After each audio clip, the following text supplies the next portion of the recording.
આજે તો ખૂબ દક્ષિણા મળી. જો લાગે છે કે દિવસે દિવસે ભગવાન પ્રત્યે લોકોની ભાવના વધી ગઈ અને એ ભાવનાના કારણે આ બધી માયા આપણી પાસે આવવા માંડી. જો આ વાતની ખબર માતાજીને પડશે તો જરૂર આપણો બંનેને જેલ ભેગા કરશે. જેલ ભેગા કરવાની હિંમત તો નહીં બતાવે. બિચારી ઈશ્વર ભક્ત છે.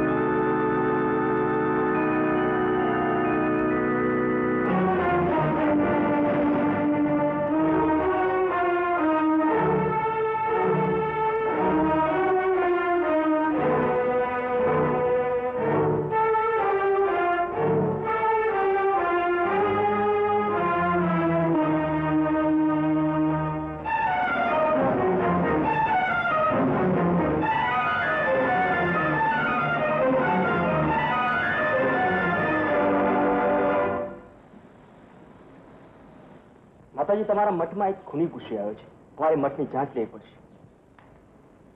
અહીં ભગવાનનો દરબાર છે ભાઈ. માણસે બનાવેલા કાયદા અહીં ના ચાલી શકે. પણ ભગવાનના મંદિરમાં પાપીને પકડવાની મનાઈ નથી માતાજી. જો પાપી પોતે સામે ચાલીને ભગવાનના પવિત્ર દરબારમાં આવ્યો હશે તો એણે જગતની ઉચ્ચ અદાલતમાં પોતાની જાતને હવાલે કરી દીધી છે. એમાં તમારે ચિંતા કરવાની જરૂર નથી. જેવી આજ્ઞા માતાજી. ચલો. રામનું રટણ કર મનુષ્ય, તારું કલ્યાણ થશે. રામનું રટણ કરવાથી શું કોઈનું કલ્યાણ થયું છે? અવશ્ય. દરેક પાપીમાં પુણ્યશાળી પરમાત્મા વસે છે. પરમાત્મા એટલે પરમ બ્રહ્મ. વાલ્મીકી ઋષિ બનતા પહેલા પાપી લૂંટારા જતા. નારદ મુનિએ એને રામનું રટણ કરવા કહ્યું. આમ રામનું નામ સાંભળી વાલ્મીકી 12 વર્ષ સુધી મરાનું રટણ કર્યું. છતાંય એમને વિશ્વાસ ન ગુમાવ્યો. એમના વિશ્વાસે એમનો મોક્ષ થયો. આ ઉપચારી કાઢેલી વાતો છે. તું વિશ્વાસ ગુમાવી બેઠો છે મૂર્ખ. એટલે જ તારા વિચારો ઉપર અજ્ઞાનના વાદળો ઘેરાયેલા રહે છે. રામના સ્મરણથી આ અજ્ઞાનના વાદળો વિખેરાઈ શકે છે. ભગવાન તો ભૂલેલાનો ભાવ સથવારો કરે છે. ભગવાન માનવીનો સથવારો નથી કરતો, માનવીનો સથવારો તોડે છે.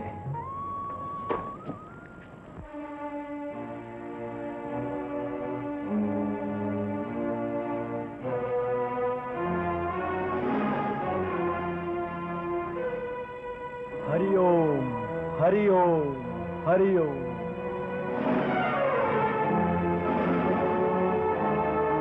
બચાવી લો પ્રભુ, બચાવી લો. મારા પતિનો પ્રાણ બચાવી લો. હું તમારે પગે પડું છું પ્રભુ. મારા પતિના પ્રાણ બચાવી લો. આવો પ્રભુ.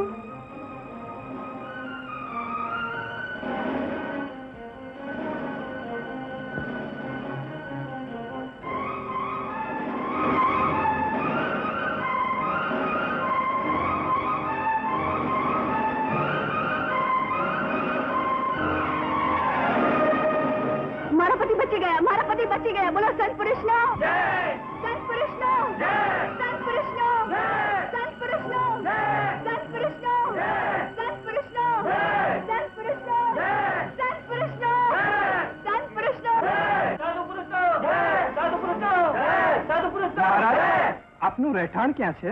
સાધુ પુરુષનું રહેઠાણ કેવું? સાધુ તો ચલતા ભલા. મહારાજ, અમારે ત્યાં એક આશ્રમ છે જે ખાલી છે. આપ ત્યાં પધારો. અમારા જેવા અજ્ઞાનીને જ્ઞાન આપો. આવો મહારાજ, પધારો. ચાલો ચાલો. સાધુ પુરુષ સાધુ પુરુષ.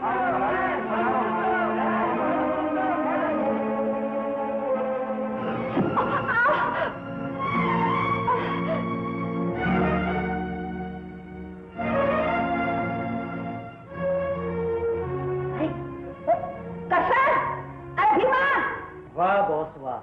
શું મર્દાની એક્ટિંગ કરી છે કે બસ કમાલ કરી નાખી. જેવી રિવોલ્વર ચાલી કે કુમાર સાહેબ બેહોશ અને પેલા મૂર્ખાઓ એમ સમજ્યા કે કુમાર સાહેબ ધડુમ થઈ ગયા. પણ આને ક્યાં ખબર છે કે બંદૂક ખોટી હતી. હે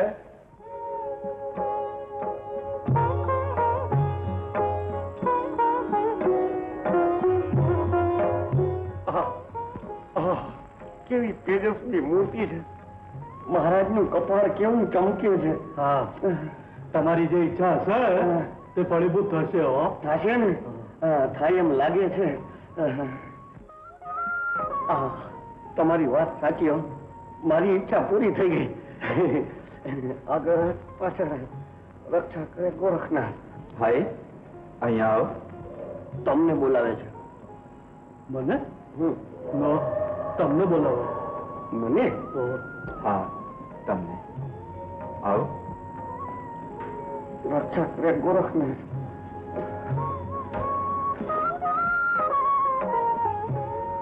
પ્રણામ ગુરુદેવ. જી સર. શેઠ તમારું કઈ ખોવાય છે? મારો હાથ ખોવાય છે. અહીંયા અહીંયા.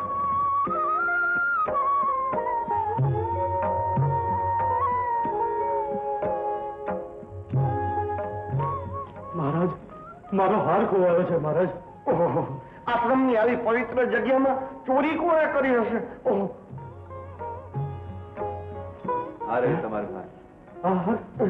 આની પાસે ક્યાં છે? સારા ચોરટા ચાલ પોલીસ પાસે મારો હાર ચોરાયો. ના પાડે. મારા આશ્રમનો ગુનેગાર છે. સજા હું આપ. તમે જઈને બેસો. ચાલો મહારાજ. અહીંયા દીકરા.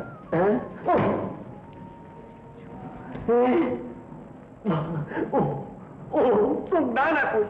મને તો કૈવલ્ય જ્ઞાન થઈ ગયું. મારો તો અવતાર ધન્ય થઈ ગયું. વાહ ગુરુદેવ, આજથી હું તમારો ગુરુ અને તમે મારા ગુરુ ને હું તમારો ચેલો. આગળ પાછળ રક્ષા કરે ગોરખનાથ. બોલો સાધુ પુરુષ નો સાધુ પુરુષ નો. તમે મને બચાવીને મારા ઉપર કૃપા કરી, પણ હે સાધુ પુરુષ, મને એ નથી સમજાતું કે તમે પેલા મરદાને કેવી રીતે સજીવન કર્યું. એ ચમત્કાર ઉપર જરા ચમકારો કરો. ચમત્કાર તો છે લોકોની મૂર્ખતાનું પ્રતિબિંબ. બેભાનને લોકો મરદું સમજી બેઠા. મેં એના પર પાણી છાંટ્યું અને આ ભાનમાં આવી ગયો તો લોકો સમજ્યા કે મેં ચમત્કાર કર્યો. એટલે કાગને બેસવું અને ડાળને પડવું એવો હિસાબ થયો. દોસ્ત તું માને ન માને, પણ ભગવાને તને સીધે રસ્તે લાવવા માટે આ વેશ પહેરાવ્યો છે અને તારા હાથે ચમત્કાર કરાવ્યો છે. હવે તારે રામ રામ કર્યા વગર છૂટકો નથી. બાકી આગળ હાથ પાછળ હાથ રક્ષા કરે ગોરખનાથ. આ શ્વાન સજીને જ મારે અહીં રહેવું પડશે. આ વેશમાં પોલીસ મને ઓળખશે નહીં. તે હું ભગવા કરીશ અને રાતે મારી રમાની શોધીશ.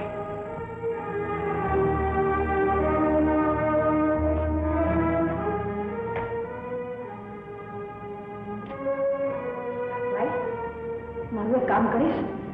અંદર એક બાઈને બાળક કરવાનું છે. બિચારી એકલી છે. તું જરા થોડીશ તો હું દાઈને બોલાવીને હું આવું છું. ભલે ને. બેટા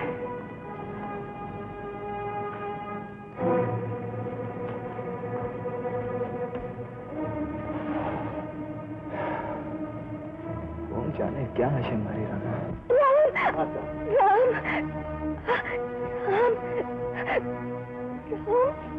આ ભગવાનના ભક્તો ભીડમાં ભીડાશે, દુઃખમાં રડશે, જીવવા માટે તરફડશે તો રામનું રટન કર્યા કરશે.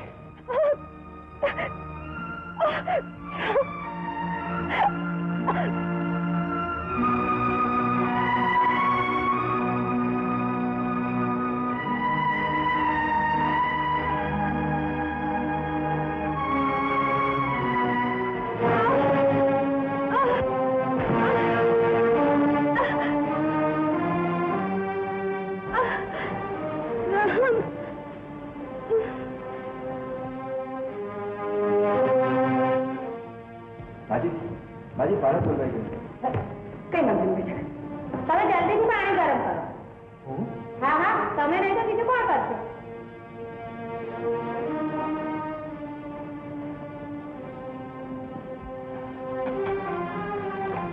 ભગવાને તમને રૂપાળો દીકરો દીધો છે. એ પુત્ર મારું નથી. તમારો નથી તો શા માટે તમે વાટ જોતા ઉભા છો? શા માટે તમે ચિંતા કરો છો? શા માટે તમે ગરમ પાણી મૂક્યો? તમે માણસને છેતરી શકો છો, ભગવાનને નહીં. ભગવાન. અરે ભાઈ, તારી પણ કમાલ છે. આ ભક્તજનો તારા દર્શન કરવા માટે અને પોતાની ભીડ ભાંગવા માટે દેકારો કરે છે અને તું રમાને શોધતો ફરે છે. હાલ ઝટ તૈયાર થઈ જા. ભક્તજનો ભાગી જાય એ પેલા એને દર્શન દે. હાલ ઝટ કર. દર્શન કરો ભક્તો, સાધુ પુરુષ પધારે છે. બોલો સાધુ પુરુષનો પુરુષનો. આ જય જયકાર મને પસંદ નથી. આ પ્રકારનું પ્રભુ પ્રત્યે પાગલ થવું મને જરાય નથી ગમતું. સાધુ પુરુષ કેટલા નિરહંકારી છે, નિરાભિમાની છે. ના તો મારી પાસે કોઈ ચમત્કાર, જાદુ કે પરચો છે. અમે કોઈ પણ રોગને દૂર નથી કરી શકતા. અમારી જ્ઞાન ઉપાસનામાં ખલેલ ના પડવી જોઈએ. અમારી પાસે કોઈ પણ રોગને લાવશો માં. નમ્ર સાધુ પુરુષનો.